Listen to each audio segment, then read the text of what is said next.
the Conservation Board last fall when this idea was brought up. So I, as well as everyone in Johnson, don't say that, Washington County, bear witness to the extraordinary deeds my father has put forth on a regular basis since moving to the community in 1981. The honor of renaming this portion of the park after him is not just because of his efforts in getting the range built, maintaining the range, and serving as a leader on 4-H Bows and Bullets Club for the past 20 or so years. I would ask you to consider the entirety of my dad's efforts to better Washington and Washington County with many selfless acts, volunteer committees, and community memberships, but I can only name some of them, and I'll try to make a quick summary of those. 4-H Bulls and Bullets Club leader, Isaac Walton League, Ducks Unlimited, Pheasants Forever, Quail Forever, Whitetails Unlimited, National Wild Turkey Federation, serving as state president, Washington City Flowers and Trees Committee, Washington City Park Board for over 25 years, WCDC Fish Day leader, Kewash Nature Trail Founding Committee, Washington County Master Gardeners, official antler measurer for Pope and Young and others, and Washington Optimist Club, where he's also served as state governor on 3 separate occasions. On top of all these things, if someone needs an animal trapped from under their porch or a bat removed from their attic, who gets the call? Don Pfeiffer.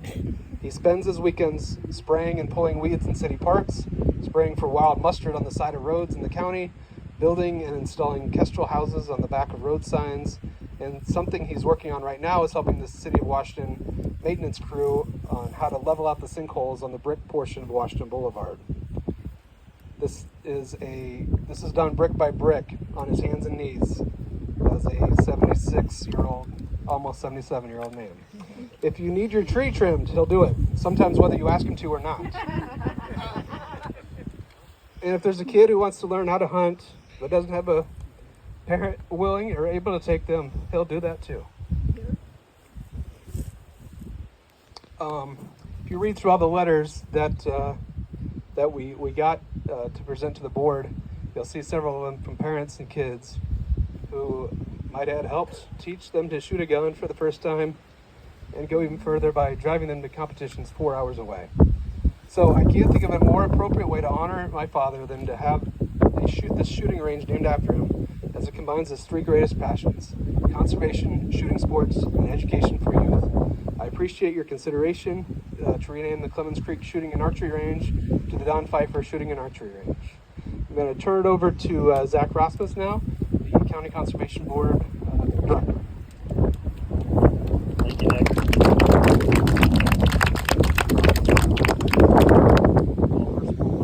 Thank you everyone for being here today. For those that don't know me, I'm Zach Rasmus. I'm the Director of Washington County Conservation. And I wanted to talk a little bit about how this process played itself out, because although we're standing all here grouped together to celebrate Don and this renaming opportunity that we have here, this has been a long process to get to this point too. A lot of planning and effort went to getting to today.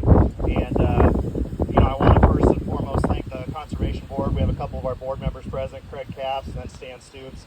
I'm very fortunate that we have a great board and we're open to the idea. But it all started with Nick just out of the blue one day reached out to me with an idea that we talked about the idea that essentially too often these honoring our individuals that are pivotal to the community oftentimes happens too late, when it comes down to it. And Don has been somebody that's so involved with, I always feel like every single committee or group that I go to, Don's there. He's involved in some capacity. Like when it comes down to it, his face is always there. He's always involved in every single committee. So we started brainstorming ideas. What could that look like? And Nick had the idea of, the archery range and also the bows and bullets, out here at Clemens Creek has been something that has been close. Sorry if the wind's terrible. I'm going to work my way through it. So hopefully everyone can hear me. He's out here all the time. It never fails that he come out here to the range on any certain day. Don's out here, whether it's picking up grass or working with kids or working through the process. So I first and foremost wanted to figure out, hey, is this something we could even do? Can we redo the naming and what this looked like, type of thing. So we worked through the bureaucracy of dealing with the County Conservation Board and went through all those different avenues. We had Nick involved in that whole process, too, about having the board approve it, but approve it quietly enough where Don is so involved that I was worried the whole time that he was going to find out about it. The cat was going to be out of the bag right away. So we did it very quietly. So essentially we passed a motion regarding it. And then I actually made a call to Don, and I had a little bit of a white lie to him because I needed to get him to the conservation board meeting, but I didn't want him to know what it was for. And knowing he was a sucker for wanting to help, the thing that I did is I reached out to him and said, hey, we're looking for some planning. What's the next step out at the range? We need some new project ideas. We wanted to continue to enhance something that's already great. And I knew right away he was going to be hook, line, and sinker. And right away he was in, type of thing. He wanted to be there.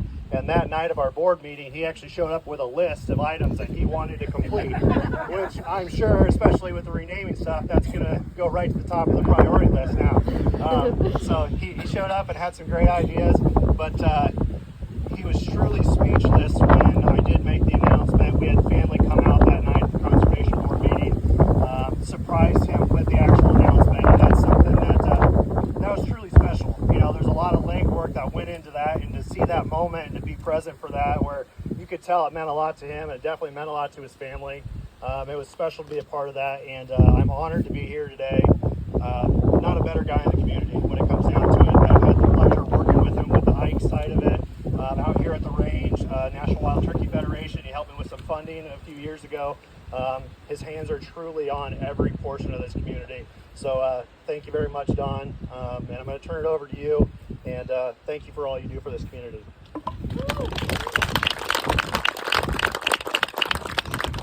I'll bring that list some other day. No, it's really nice to. I'm going to stick to the script for most possible. When I started writing out, I wanted to just talk about the history of some things here, and I'll cover that briefly. But I had 5 legal-sized pages, paper written out. It took me about 50 minutes to read it all, so I put some changes. But I'm going to stick to this. This supposedly took about, it should take a little over 7 minutes or so. Family, come up here. March, come up here too. Start this, I'll keep with this. Thank you everyone for coming to this honor of my life. Never expected anything like this. I suppose I'll have to increase my Christmas gift to Nick for the bride. My sons planned this without my knowledge, and I continue to wonder which son started the effort. I might have that figured out now. Thank you to the Washington County Conservation Board members. We have the 2 here, but those include Kim Pryor, Bill Nickel, Barb Donkersloot, Stan Stoops, and Craig Taps, who's here.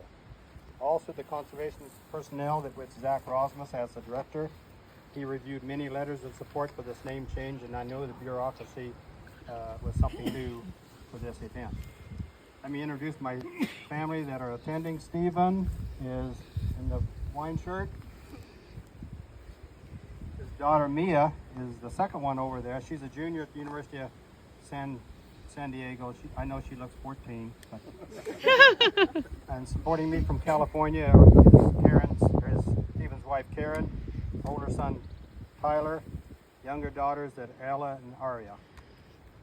Nick, his wife Holly, and daughter Sydney and son Drew. They live in Tiffin. And I want to mention that all 6 of my grandchildren have learned to shoot a rifle on this range.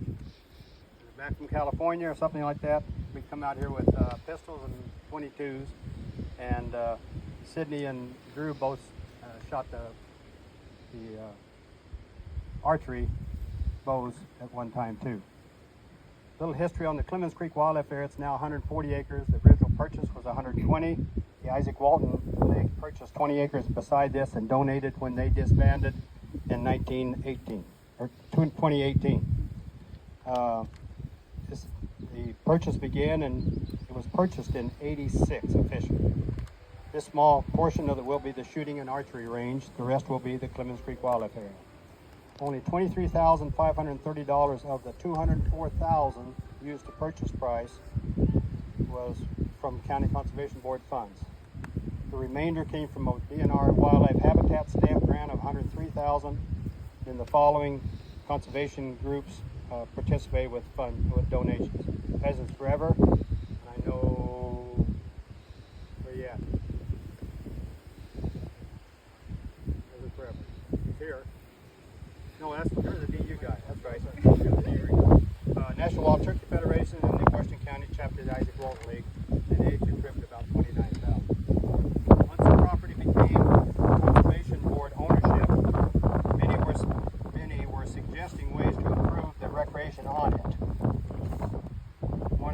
need identified was a place to concentrate target shooting from various other places in the county. They'd come down this road, just start shooting at the tree, put a target out. Other places in the county, it was kind of a rampant situation. Always complaints from landowners, what to do about it.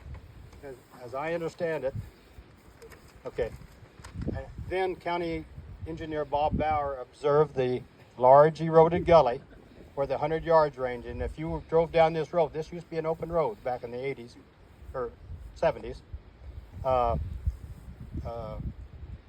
There was a large eroded area where the 100 yard is. That's the natural. And the quote I heard was that Bob suggested that this might be an excellent place for a 100 yard target area. Once it got in place and it's isolated and it's actually safe here, and you can legally shoot here, then it really concentrated that effort. The Isaac Walton, actually the county, he directed the bulldozers. They'd made a schematic of what they wanted. He directed the county bulldozers to doze out the 25, 100, and 50 yard range berms initially. And they asked the Isaac Walton, they offered to reimburse them the $5,000 for the fuel. That's all they wanted back. They didn't cover the labor. So you're aware of many improvements over the years. If you haven't been back there since it was a dirt pile with a fence around it, it's been a lot of years since you've been here.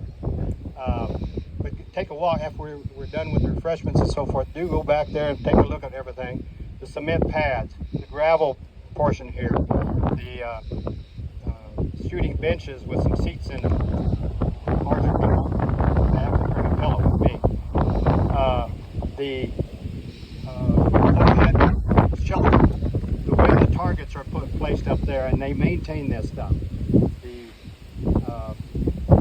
The biggest change that really helped improve this range was this pit vault between up there. Some of the ladies out there, and the younger kids with them, family. So that was an addition, and you'll come out here and there'll be wives, girlfriends, whatever it might be here, and some young people shooting too.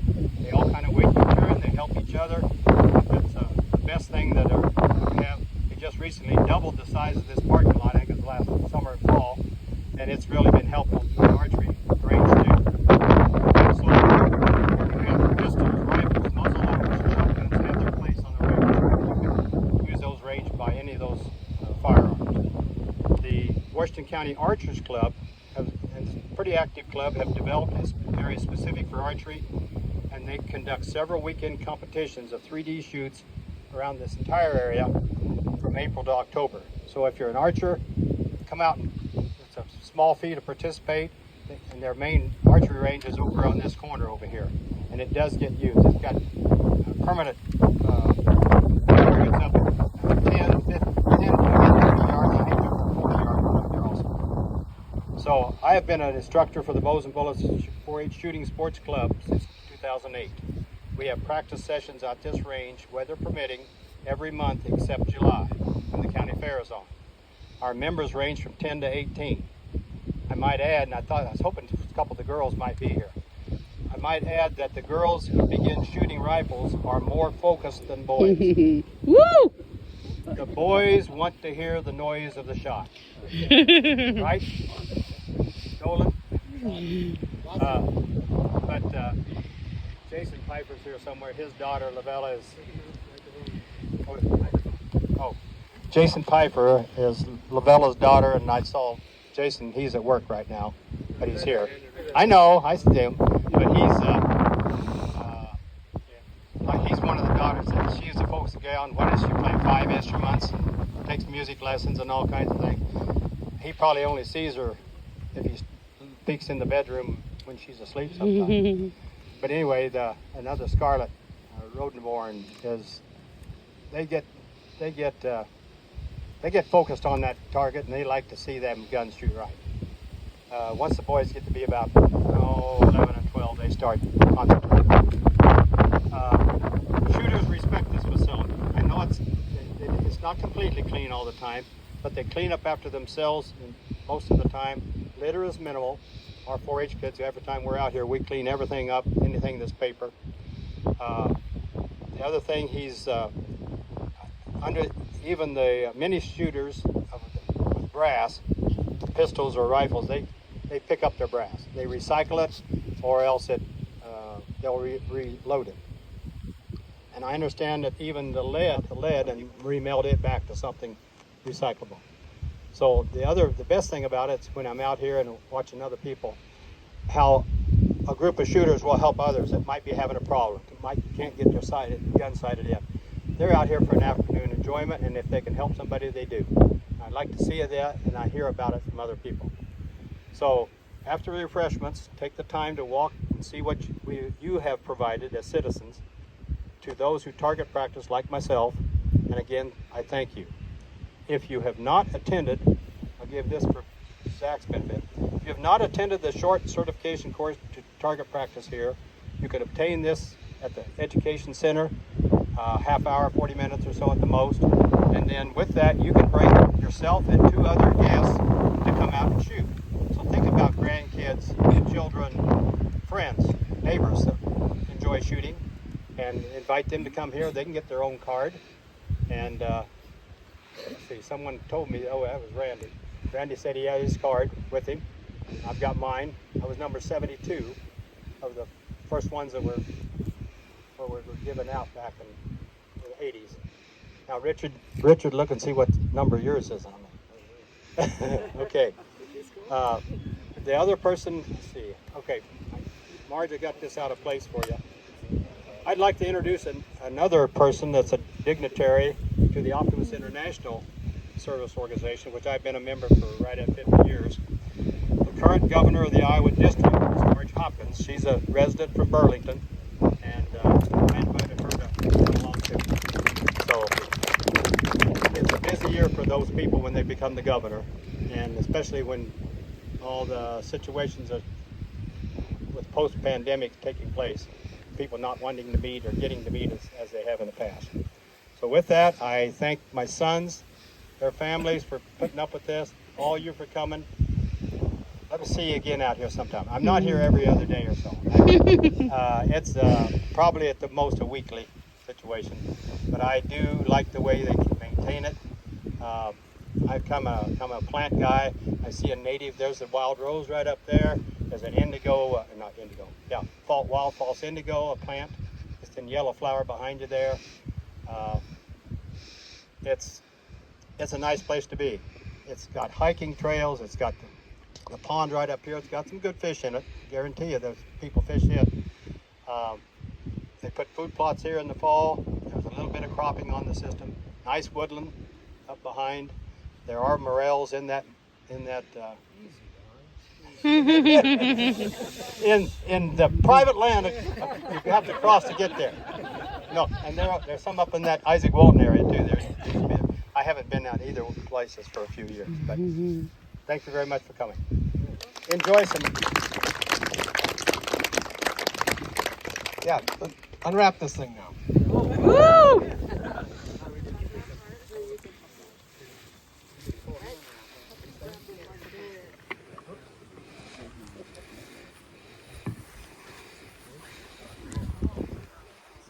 Woo!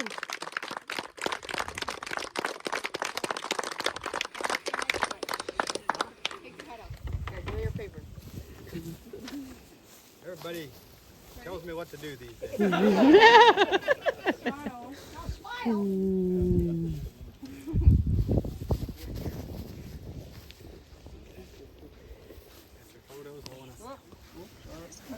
John Burke in this red shirt is a regional employee of the National Wild Turkey Federation out of Missouri, right? Southern Missouri. Right behind him is our president of the NWTF, Mike Hagan from Benton County. Just had surgery about three months ago, and he's turned out back looking good now. Nick sent me a picture. I know Ducks Unlimited here. Nobody from the PF. As I mentioned, the Isaac Walton League disbanded. The last 3 members were Don Klein, myself, and Jim Blakely. We get a picture with you, Don? Yes.